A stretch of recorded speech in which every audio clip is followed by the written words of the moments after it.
Who wants to start? Harrison smells. Jack? It's probably because he's so fat. Jack, please take out your headphones, and in that's the kitchen. rude. How am I supposed to Hey, get Violet, a we boyfriend need if to I can have get one married if I'm in the kitchen conversation. squirting mustard on sandwiches? She said the F word. Violet, watch your language. Jack, is that how friends talk to each other? No, but he's not my friend. We're my best friend since preschool. You're not even qualified to live here with us. Of course he is. Your family's rented this apartment for all three of you, and you know that. So we could become independent. Harrison will never be independent or have a Harrison, job. don't listen to that. His Jack. parents are filthy rich and they pay for most of the rent. Otherwise, you wouldn't even make the cut. Jack. Harrison, I think that Jack might be a little agitated right now. And so he's saying things he doesn't actually mean, and I just want to find out how you're feeling about that. I don't like him very much right now. Yeah, I understand. Jack, do you hear that? How am I ever going to hook up with a man? Maybe you can go on a date with someone at drama club. Drama club? Yeah. I want someone normal. What about Douglas? Douglas? Yeah. Ew, guess again, I'm not going to Douglas. But you Violet, definitely language. can if that's your thing. Violet. Look, I'm gonna be here a lot more often now, so I need this place to smell less like What do you Harrison. mean you're gonna be Tinder here right more now often? to find a love connection. Wait, Violet, Tinder is off limits. Fine, Bumble. No, we do not use our phones during group.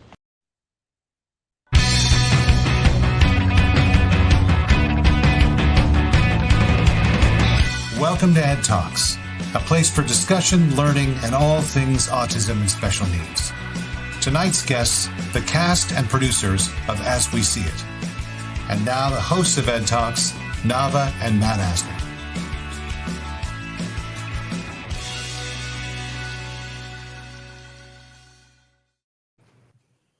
Good evening, Ed Talks. This is our As We See It edition. And I want to welcome our guests. I'm Matt Asner. This is Nava Paskowitz. And we have... Hi, everyone. Do you want to introduce something? Yes, and joining us tonight is the Ed Asner Family Center Social Director and Autistic Self-Advocate and the co-creator of our relationship series. So we have a series here at the center called The Dating Spectrum, and we're bringing in Chelsea Darnell to join us tonight. Hello. And what you just saw is a clip from the Amazon show As We See It, which is playing now on Amazon. It's an amazing show that centers around an apartment that houses 3 people on the spectrum. And we're joined by tonight by Jason Kaden, who's the creator and producer of the show. Jason, how are you? Good. Hello. Hi. Hi, Jason. Thank you so Hi, much for guys. joining Thank us. you for having us. We're Thank you.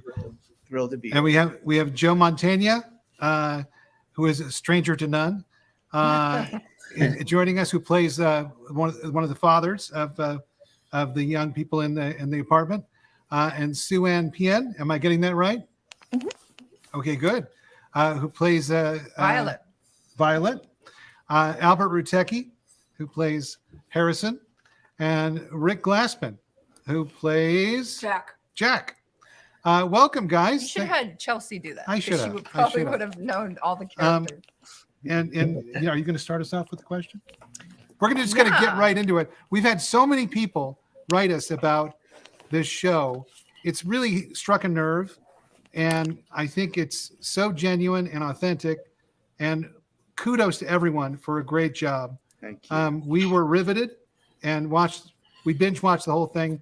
We didn't get up for a couple hours, so we're amazed by it, and I applaud everyone involved. And we're going to get right into it. As I lose my voice, we're going to get right into it, and Nava's going to start the questions. Okay, we've had so many people write to us, and they're so excited to have you guys answer their questions.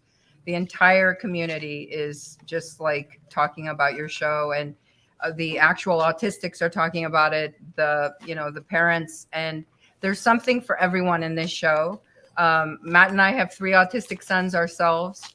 And for us, we laughed, we cried. I think my I don't want to say my favorite character, but I love the dynamic between Jack and Joe. And I just think it was so beautiful and so poignant and so emotional. And, I'm going to start us off because we have a lot of questions. I'm going to start with asking Albert, Rick, and Sue Ann, how do you approach playing a character on the spectrum when their challenges and strengths are different than your own experience? How do you respectfully represent when portraying severe challenges? And how do you cope when playing something that is hard, triggering, or sensory overstimulating for you? Do you want to start, Sue-Ann? Yeah. I'm sorry, I'm hearing a feedback. You're okay here. Okay. That's a great question. And one of the things that, I think there's always, there has to be levels and layers of who I truly am in any character I'm going to play as an actor. And particularly with Violet, I had never read or auditioned for anything that was just so intuitively alive and real for me the way Violet was. And so there's a safety for me being on set in a scripted world, because I know within the realms and parameters of the writing of, the scenes, the blocks, where it's going to begin, where it's going to end. So it's the safest place for me to be is always on set, because everybody and everyone's roles are spelled out, including mine down to the lines I'm going to speak. But I love the freedom once I'm inside the scenes to absolutely unpack, explore. I've studied acting for many years, and so it's enjoyable for me to access the different types of emotions, and the challenges actually it's very good for me to spend my time doing things in acting, so that I'm not actually out in the world doing things where it is an unsafe environment with unsafe consequences. So, yeah. Awesome. Albert, do you want to try to take that one? Do you want me to kind of, I won't repeat the whole thing. It just basically. There's stuff that was different. Go ahead. For stuff that was different, I guess, just try to re-up on different people's experiences on the spectrum, and that helped. And for everything else, I think Sue-Ann spoke pretty well about how safe the set was. I don't really have a lot else to say right now. No, I'm sorry.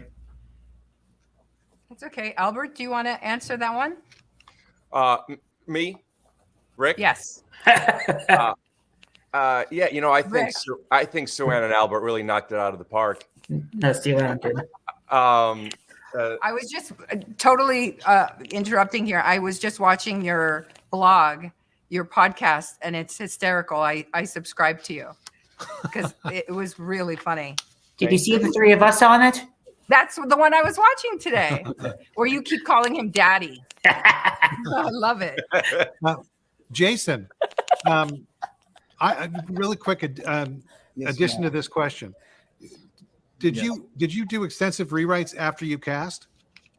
After meeting all the actors? Well, I did a lot of. I just took away as many of Jack's lines as I could. No.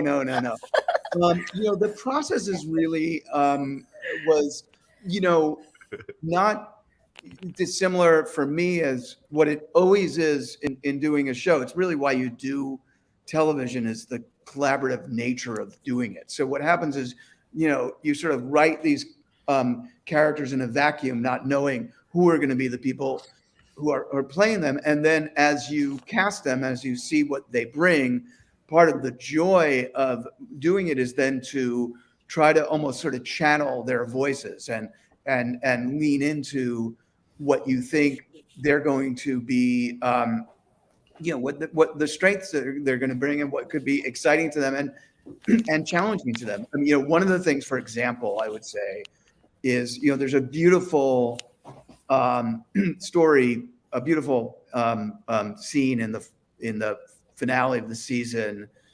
That's a very, very, very, it's a beautiful scene, but it's also a very painful scene with Albert. And Albert has a very dramatic kind of meltdown, public meltdown in the final episode.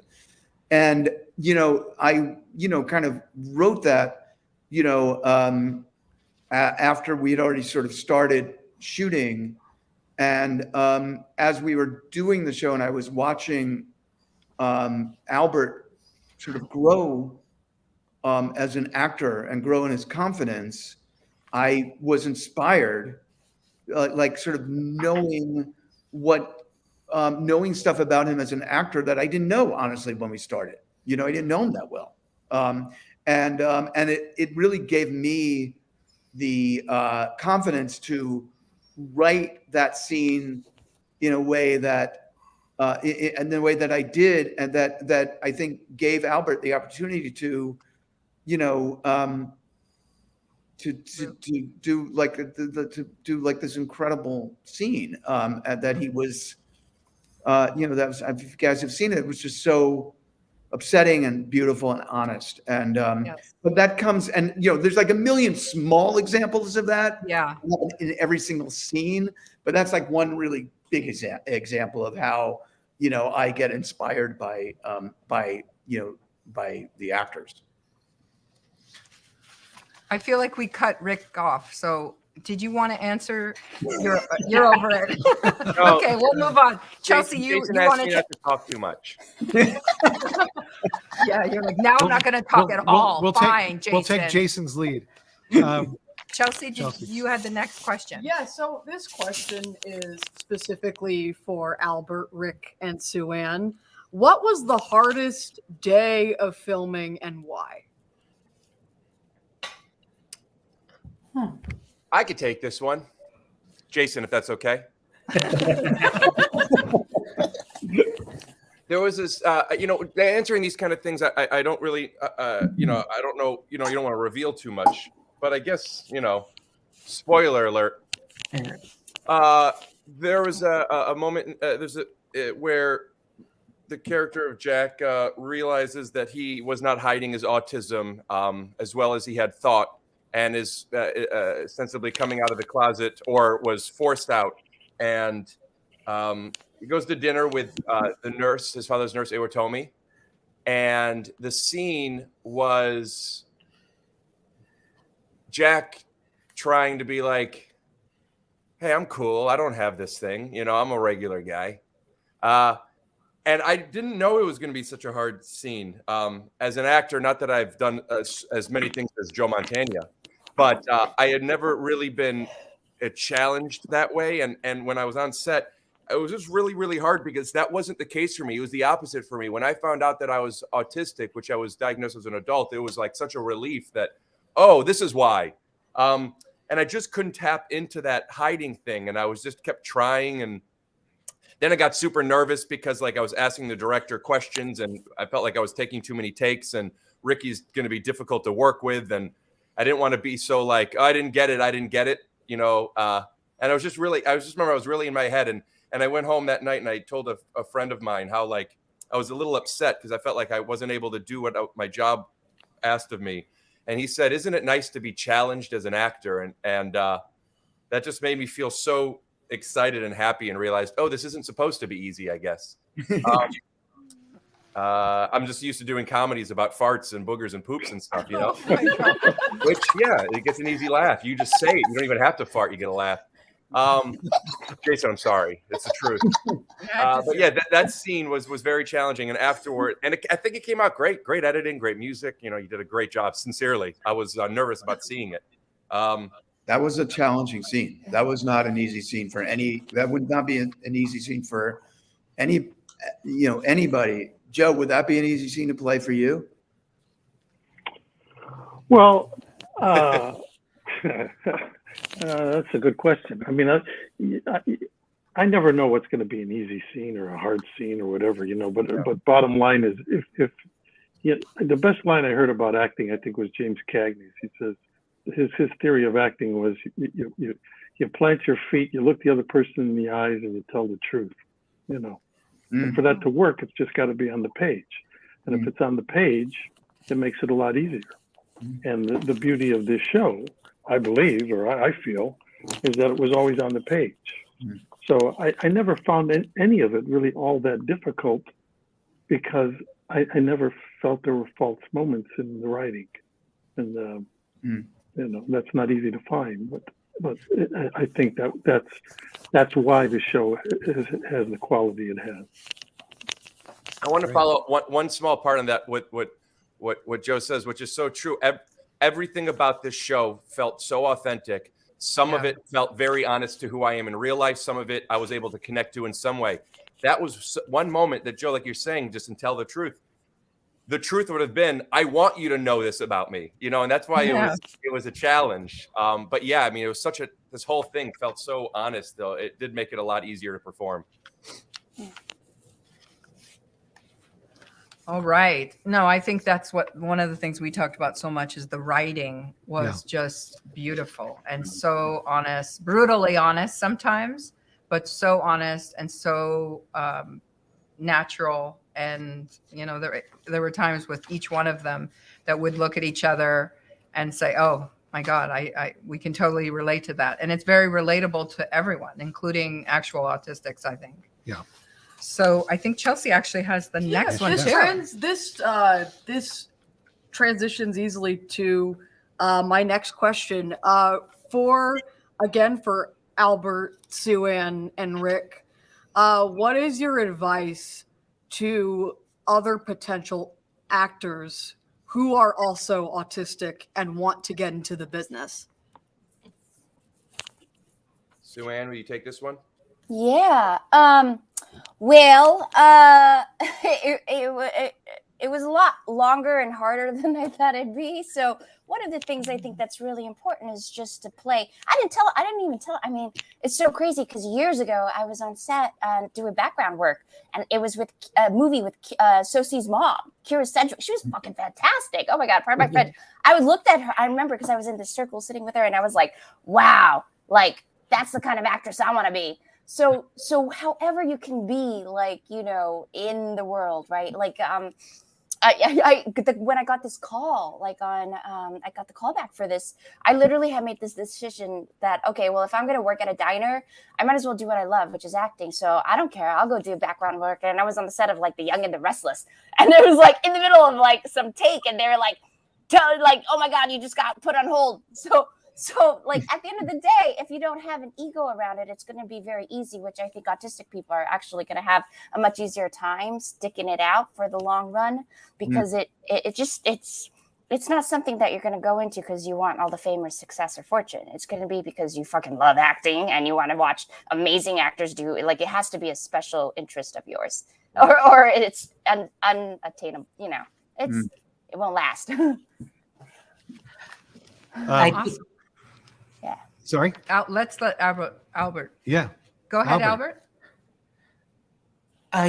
You can maybe start out local, or get involved in your local theater scene, try to hone your crafts. You could work and study acting. And that's the stuff that I did that I found at least helped me become a better actor in the long run. And I'm not sure how good that is as advice, but yeah, if you want to act, just find ways to act. Exactly. Just start acting.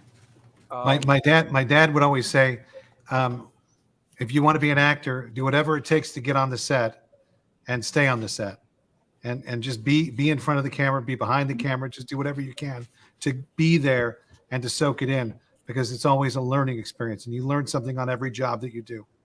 Would you agree with that, Joe? Yeah, without question. I mean, my motto has always been, I never took the business seriously, but I always took my job very, very seriously, because the business can be overwhelming with all the, the publicity, the this, the that, the parties, the stuff the accoutrements, let's say, to the actual work. But the thing is, once you've got that job and you made that commitment to, this is the part you're going to play, the character you're going to do, you give it, you give it your best shot. You put everything you got into it, and at least so then at the end you can say to yourself, if you felt it worked, you can't. There's no apologies. You can't say to yourself, well, I didn't really try very hard. I should have took this more seriously. Because then you got yourself to blame. As long as you can take the time that's allotted to you to do the work, and you give it your best. That's all you can do. Great advice. I have a good piece of advice, Jason. Okay, Rick. Yes, Rick, please. I wanted to act. I've always wanted to be an actor. I didn't even know it was necessarily comedy. I've been doing stand-up for about 14 years now, and the reason why it was easier to get up on a stage with a microphone than it was in front of a camera, because you could just, you don't need so many people, but just doing stuff constantly. Yes, on set too, I agree. Like Sue-Ann, I was doing background work for a very long time, and I loved it, and I got to watch things, and I learned terms and everything. But just stand-up or the podcast that I do, or making sketches or making videos or writing stuff to do, because so many people want to do stuff, but most people don't do it until someone gives them something. So if you write stuff, or if you get a camera and film stuff, there's going to be a lot of talented people that are going to want to collaborate with you, because it's hard to make things. So when you're not on set with the job that you want to have, write stuff and get a camera and learn how to edit. Great. I loved the interaction between the Jack character and Joe's nurse. I'm going to go back and forth because I forget if it's Joe or it's the character name, but it was so beautiful. And it was just I think I've heard a lot that people love the relationship kind of story, but also Violet, Sue-Ann's character. We were saying, this is something that happens to everyone, that happens to neurotypical girls, that happens to everyone. And it was so real, and her innocence and her just realness about it was so impactful to everyone.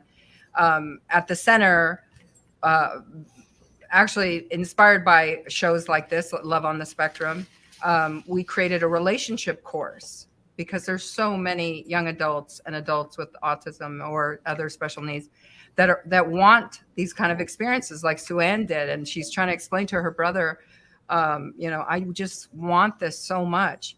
And with Chelsea's help, we created our relationship course that was created by Autistics. And it wasn't something where somebody's telling you how you should feel. We wanted that kind of realism. And to me, it's so important. And we're going to take a look at a little clip so you guys can see what I'm talking about. And it's just such a wonderful kind of snippet from this part. Hey, how's your date? Well, I spent half my paycheck on an overpriced pizza, and they sat us next to an unruly birthday party with crying babies. So it sounds like it didn't, I think I have a girlfriend now. What? Iwatomi, I think she might be my girlfriend. That's amazing. I wouldn't get too excited. Historically, I'll ruin this. I don't think you will. Where's Harrison? I want to gloat. I wouldn't talk to Harrison right now. He's just sad. He's having problems with a girl. You're the girl.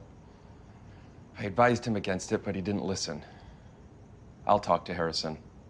I'll ask how he's doing. I'll practice empathy. Really?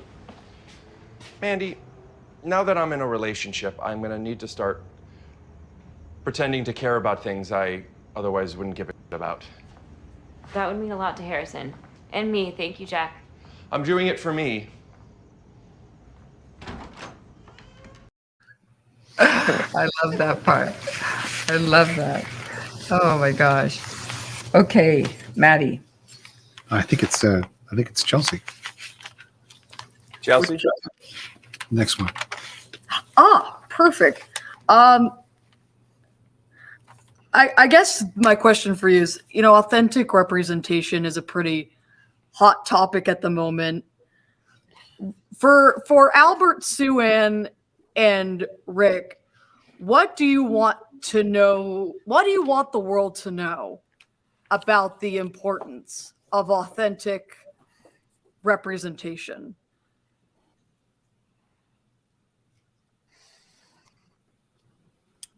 I think that if you're going to do a show or a movie focusing on autism, autistic people should play at least some sort of part in the creation of it, unless you want it to ring hollow. Like you want to get that right if you actually care. Here, here. Yep. Agreed. I couldn't agree more. We're gonna take a look at a clip. Albert, we're gonna take a look at some work that you did and your character did on the walk to the store, or to work actually. And I thought it was an amazing scene because it really showed the work that that each individual has to do on a daily basis. And Jason, you wrote an amazing scene there, because I remember watching it just thinking, this is just, you've never seen this before. It was a really wonderful moment. We're going to take a look at it, and then we're going to talk about how you came to do that scene and what it was like performing it. So let's take a look at that. You can do this. It's half a block more.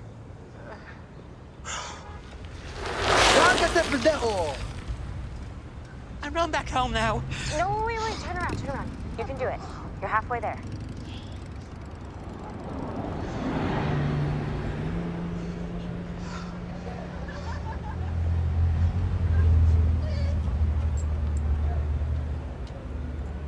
A dog. There's a dog, Mandy. A dog. Okay, take a breath. It's a quiet dog. It's not a barker, okay? I'm rolling back. No, wait, Harrison, think about the croissant. What kind of croissant are you gonna order? Chocolate. Okay, and are you gonna have it heated, or are you just gonna have it room temperature? Heated. Sounds delicious. Okay, just walk right past the dog. That's a friendly dog.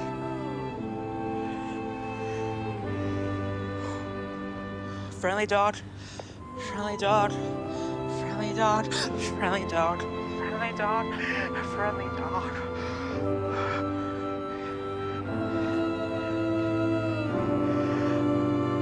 I did it. I did it, Mandy. You did it! I made it to the coffee shop. You did it! You did it! High five me! Yes! It's croissant time. Elite croissant time. We're dancing. Yay. That's really an incredible scene of overcoming a sensory issue, or issues.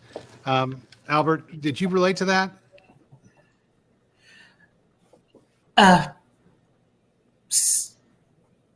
Somewhat. Yeah. I do have some sensory issues, and I'm not sure if overcoming it is the best word, because you still deal with sensory issues.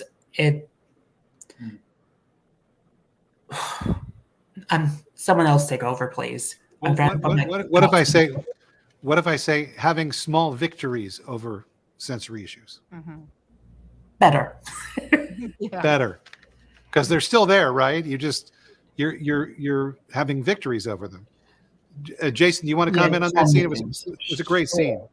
Oh, thank you so much. I love that scene. I mean, to me, it was really important in telling the story that it was a story about to make it a story about what it was really like to be,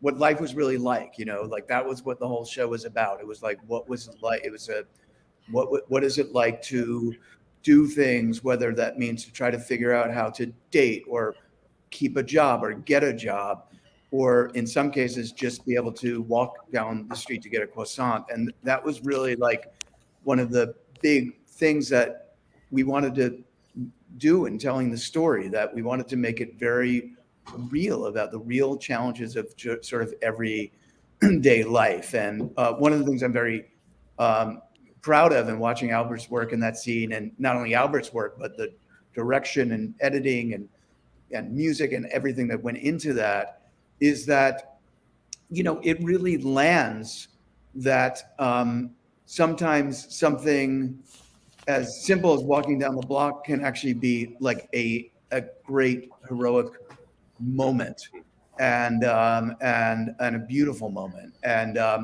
that was from the first episode. And when we were able to sort of accomplish that in the first episode, it gave me I got very excited about, the stories that we can tell on this show, because it made me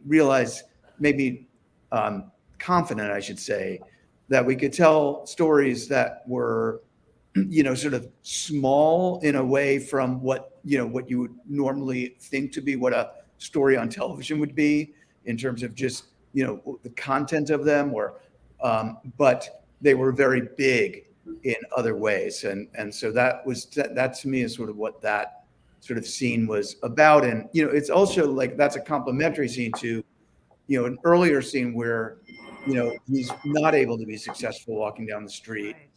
That was a very important scene in the show too, because what we did in that scene was we really went into, Harrison's head, and we saw the world as he saw it. We heard the sounds that were overwhelming, the leaf blower or the bicycle crossing in front of him, or the garbage truck, and it allowed us to get into his head and see the world through his eyes, which was, like an incredibly important thing for what we were sort of trying to do in the show, which is just really try to tell, it's why it's called As We See It, is we're seeing it through the eyes of these characters. We're not looking at them and commenting. We're not looking at it from somebody else's point of view. We're looking at it through their perspective. And this scene was really a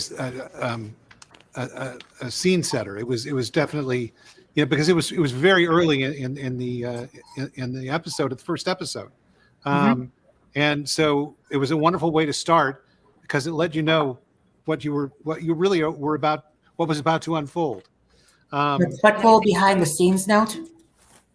Please, we would Yeah, love of course. That Dish dog, the dirt, Albert. that dog you saw that was supposed to be a friendly dog is not a barker. There were takes that were ruined because in the background you just hear him go, "Brr, brr." And the dog who was supposed to bark at me in the earlier scene, they had a hell of a time trying to get her to bark. Oh, how funny. Isn't that always the case? What do they say about dogs and children, right? They only bark when you don't want them to. Chelsea. Perfect. This question is specifically for Joe Montaigne. How did you connect with this particular project? Well, as I sit here, my 35-year-old daughter with autism is downstairs, and it was important that I be home at this time because my wife had to go somewhere, and my daughter is she's fairly independent. Pretty much has to have someone around, just in case, kind of thing. So that in itself is an indication of why this show resonates for me in a very personal way. And I put it this way, and I've told Jason this. I mean, I've been doing this for 50 plus years, and I love what I do. I've always loved what I do. And on occasion, I'm also very proud of what I'm involved in. Not necessarily what I personally am doing, but just what I'm involved in doing. And in this particular case, I'm very proud of what I've been involved in doing, because for me, much of my career has been an escape in the sense of, and it probably is for many people, an escape, not necessarily from anything bad, but just as an escape, because let's face it, we're playing pretend for a living. That's what they pay us to do, to come in and create this fantasy and world and play this part. For me, in coming to do on this project, there was a lot less of that. And so it was one of those first times I really had to think about it. How is it like, do I want to cross that line and make what I do for a living also incorporate what I've been living for well over 30 years now? And it's been great. but yet, nothing ventured, nothing gained in that respect, because I didn't know how it was going to be. I didn't know how I was going to even respond to it. But it's been a beautiful thing, and I feel very blessed to have had that opportunity. But to answer your question, it was very kind of very comfortable to enter this world, because it's a world I already live in. I want to get into that a little bit, but first we're gonna take a look at a clip with you and Rick, and it's kind of self-explanatory. So I'll let the clip speak for itself, and then we'll come back and talk about it a little bit. Well, travertine gets the job done, but genuine slate is still number one. Jack, what are you doing here? Marcus, you're missing a big meeting at work and you're on probation. You gave me inexact and incomplete information about your cancer. Cancer? Oh, it's nothing. It's not nothing. It's small cell carcinoma. It's extremely serious. Oh my God, how bad is it? He has somewhere between a 30 and 50% chance of survival. Jesus. It's 50%. Not necessarily. When they did your workup, did they find any mutations in your third or sixth chromosome? I don't know, Jack. Or loss of function on your RB1 gene? I don't know. How do you not know this? Look, I have an appointment with my oncologist tomorrow. Why don't you come along? Okay, good. A ton of questions for this guy. Well, how about we start at 3, okay? If you come along, that's the rule. 3 questions. He's a big-time doctor. His time is valuable. We are just there to listen. All right? Okay.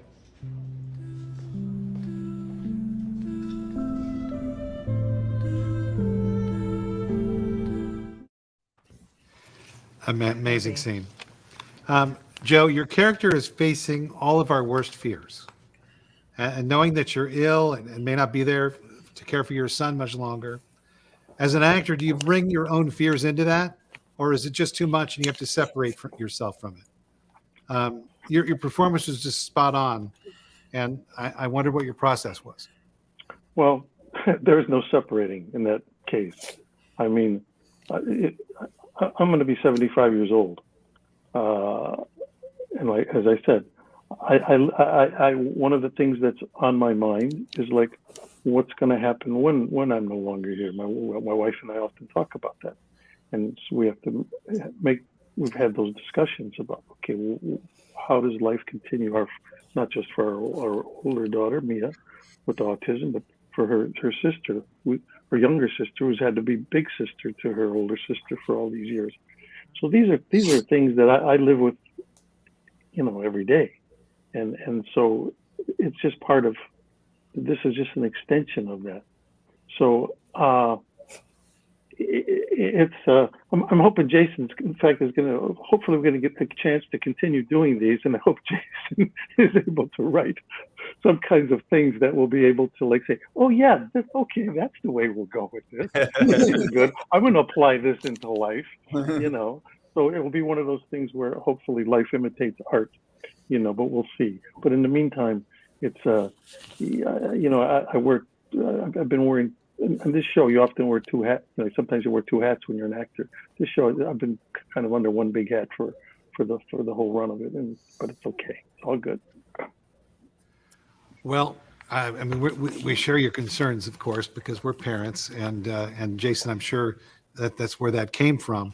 Jason, you want to comment on that scene and the experience? Yeah. Well, it's such a incredible thrill to get to work with Joe, who I've been, an incredible fan of as an actor for many, many, many years. And, Joe and I will sometimes start talking about a scene before we start shooting it. And, I get 4 words out and he gets 6 words out, and we're both we're both tearing up as we're talking about it. And then I'm just like, just do the scene, because he has such an incredible, he's such an incredible actor, but he's also has such an incredible personal connection to the story that what he's doing with this role is amazing. And I would say for me, not only that scene, but the story in general, was one of the things that I was, really wanting to, one of the things that was really important about me in making the show was to tell the story of parents. This was, by the way, one of the things that the show comes from an Israeli format, it's an Israeli television show called On Spectrum, which is a beautiful show. And in the adaptation, one of the things that what is different about this version is that character, the character of Jack's, dad didn't exist in the original show. But I really felt I wanted that the role of the parent represented and that story represented, and that's how that came to be. Well, we are so glad that you added that character, because it really was, for me, it stood out the most, because we do deal with those issues, Matt and I, every day. And we love Joe. He's been a huge supporter of the center, and his daughter Mia has been coming here for years. And, my favorite movie still is Baby's Day Out. I have to say that will always be my favorite movie. But this next question was asked, probably the biggest question asked was, is there going to be a season 2? And how can we make that happen? Oh, yeah. Okay. As a community. Right. Well, that's the question I ask every single day. Will there be a season 2? We're waiting for Amazon. I will say that we are definitely hopeful. Amazon has been incredibly supportive of the show throughout. I know they're very proud of the show as well. I am, working with, with the writers to start to think about, the stories in season 2. But we're sort of waiting from them to go through their process to find out whether they're going to order a second season. So we're waiting. So what, can you do? I mean, absolutely do stuff. I mean, watch the show, tell your, people that you think might like the show to watch it and talk about it, on social media. If you think that the people, at Amazon don't look at that and it's not important to them, you're wrong. It's incredibly important to them, how people are talking about the show and responding to the show. And particularly now, getting the word out, continuing to get the word out is important, because, when the show first comes out, you have a lot of publicity behind you, and you have a lot of, right. And now we're at the point where, there's kind of less of that. So we're sort of depending on, on word of mouth to keep the show hopefully growing. And that's what will help Amazon make the right decision. So you guys out there watching, you heard what Jason said. You have to share, you have to tell your friends about it, you have to post, and we all need this as a community, and hopefully you'll hire more autistic actors, because we know they're out there, they're waiting.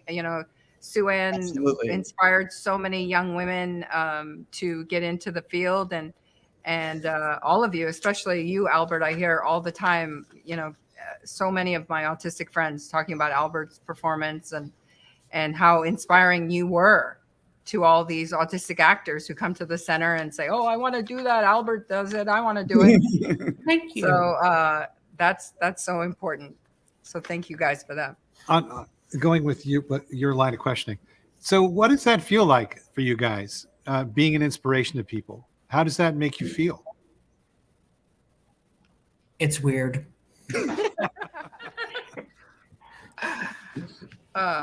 Well, by season 4, you'll get used to it.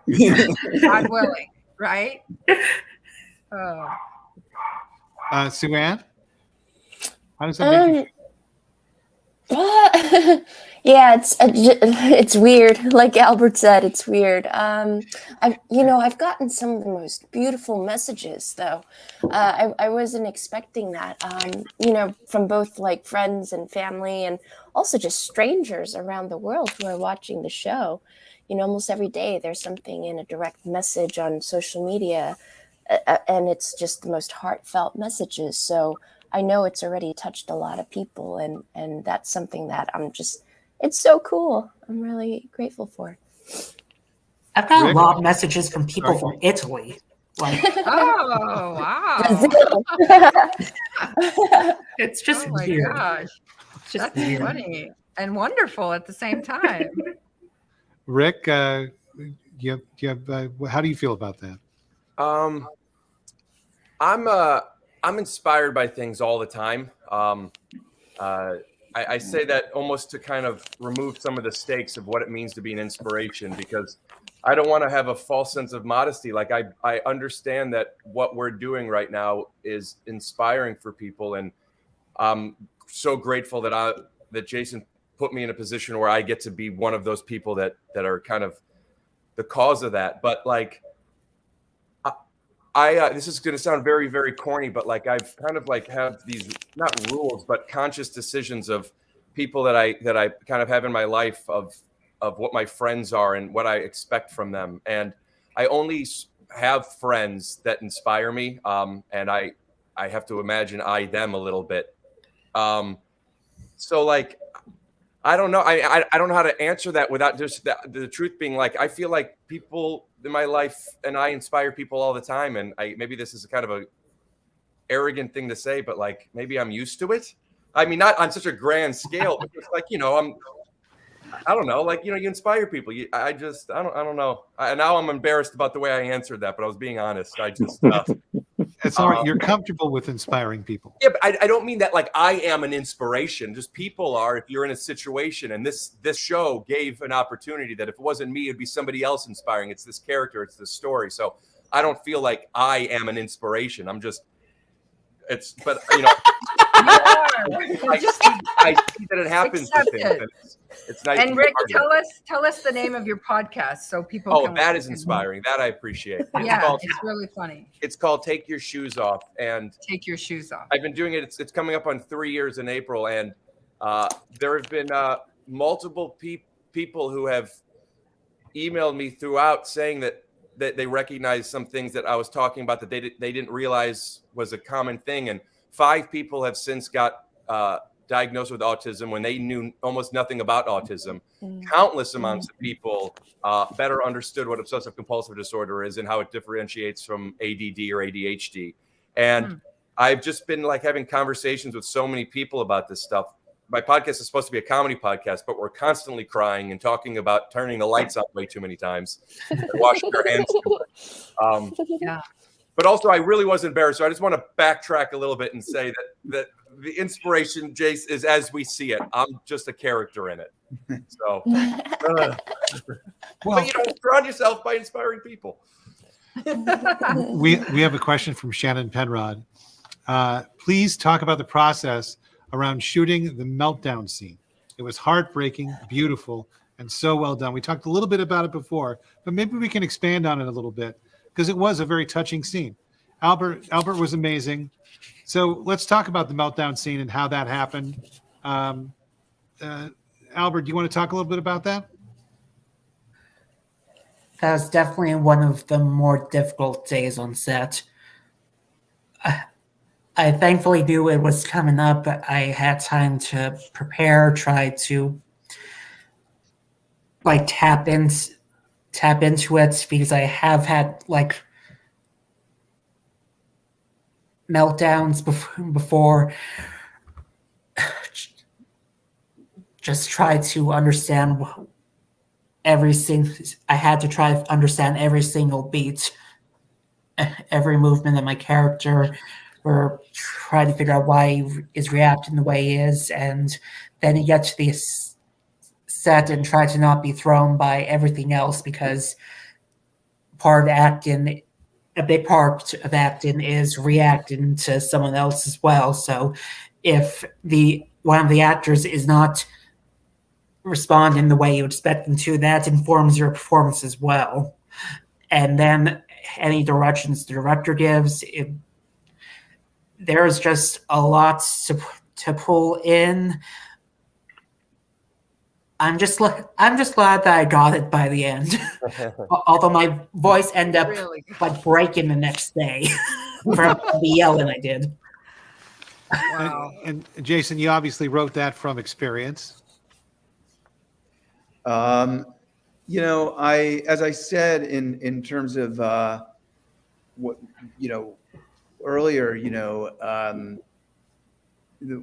when I wrote it, I had, you know, the scene, I was really taking, you know, my cues from, you know, from Albert and seeing what he was sort of, you know, what he was sort of doing as he was acting during the course of, you know, the season, and sort of trying to lean into what I felt would happen with Harrison if he got to that point. And yeah, I've definitely have had experience, you know, with dealing with, you know, when people are, you know, at a point where they sort of lose control of themselves. And it's obviously that's a, you know, it's a very painful thing to be on either side of that.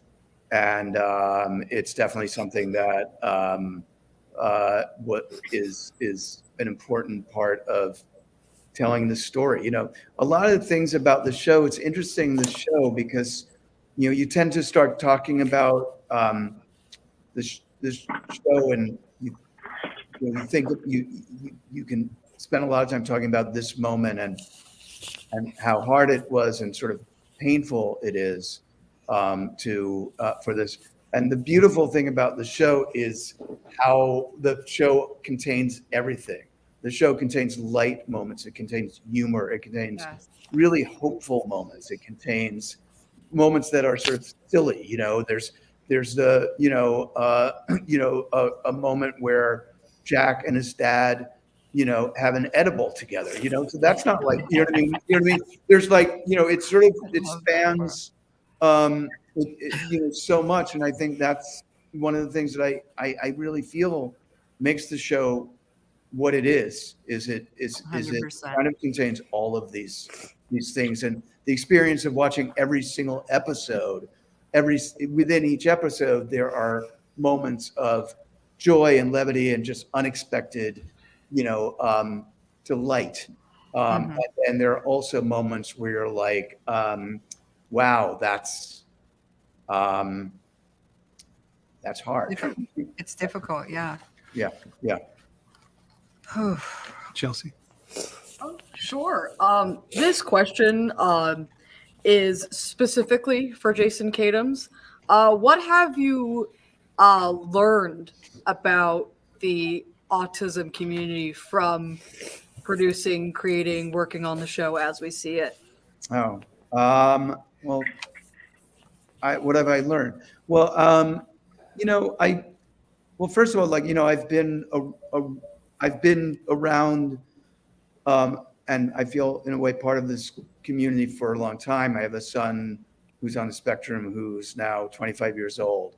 And so it's something that I was, you know, definitely, it was a subject that I was familiar with, and it was very personal to me coming into it.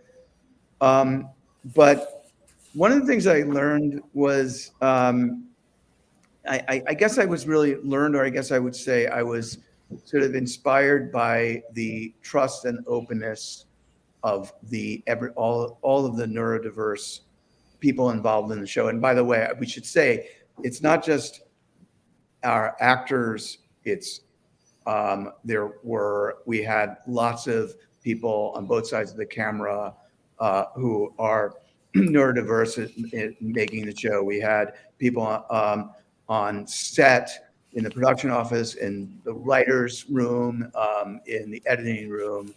And, you know, I felt like I was sort of inspired by the openness, the honesty, the willingness to, engage and be part of something. And there was a trust that was right from the very beginning. And, I would say, working with this cast from the very beginning, I felt there was a trust. And I think that trust permeated the entire, the culture of the show. So it was a really beautiful thing to be part of. And I also feel like there was a willingness from all of these actors and all the other neurodiverse voices who were part of the show to articulate to me stuff that needed to be articulated to me so that I could better understand, and I could try to do my best to to sort of channel something that it's channel their hearts and minds and voices so that we could tell a story that got it as close to getting it right as we possibly could.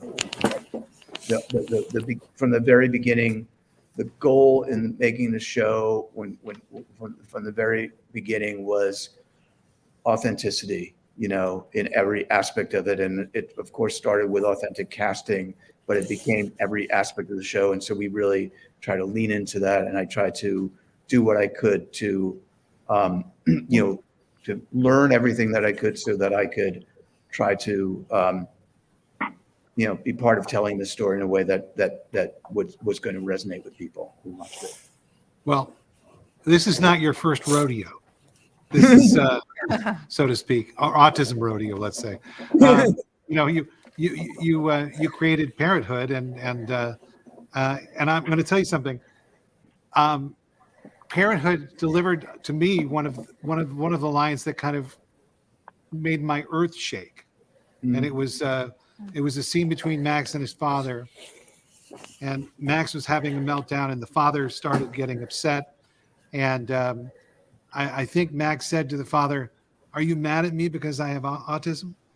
And to me, that was such an incredibly honest moment, because it was just such a great honest moment, and I thought it was brave to include that. So, and you've done a lot of that in this show too. So, honesty is what you're about, I think. And I guess my question is to the cast. And did you all feel that honesty? Did you feel safe in that environment, in your characters? Yeah, this was like one of the most like safest sets I think I've ever been on, because it was just, I mean, it's amazing. We shot during COVID, so there was it was like closed down, but literally you could walk around and there was an extra layer of just kindness, of gentleness, because you have people like Melina Root, who's a costume designer, who, has a son who's, like very, it was just like everyone just knew like, oh, like here's how the puzzle pieces fit instead when you're around autistic people. And it wasn't like an autistic person trying so hard over and over and over to like do it right in a world that's just not made right for them and then being told they're wrong. It was like all the neurotypical people on set were like, we are going to go out of our way to figure out how to make the right type of world for you to feel okay just to walk around and be safe in. And that's incredible. That's like a microcosm of like what life could be like. Yeah. Well, it was certainly felt. And I can't thank all of you enough for joining us. We're pretty much out of time here. But I just want to thank you all. We could go on for another hour, I think, talking about this. And for those of you watching, if you haven't seen the show, go see As We See It. It's on Amazon. Binge it twice. If you have watched it, watch it again. It's a great show, and kudos to you all for making it. And I just, we can't thank you enough for being a part of this and for doing that. And would love all of you to come and visit the center and come see what we're doing and just, meet you in person. Except for you, Joe. Yeah. My pet. Well, I just want to say, okay. Well, we can't wait to see you guys. Thank you Um, all so much. And keep inspiring, Rick. For all of you out there, I would just want to say the Ed Asner Family Center depends on donations to keep going. So we implore you to make donations and make this a reality that keeps on happening. The Ed Talks is offered for free once a month, and we're here for you. And Rick, do you have a final word? Yeah, I was just going to say that for the next 24 hours, Jason is going to match all donations. So, get out those checkbooks, get out those credit cards, and hey, instead of eating out tomorrow, why don't you think to donate to the Ed Asner Family Center? My name is Rick Glassman, and thank you so much for having me. Yay! That's my boy. Thank you. Perfect final word there. I love Rick. it. Okay, and Jason, Thank we you won't all hold you so to that. much. Don't worry. Okay. So, Guys. we thank you. talk. For those of you at home, we thank you, and we'll see you soon. We'll see you next month. Thank you, guys. Bye, guys. Bye-bye. Bye. Thank you. Bye, thank you.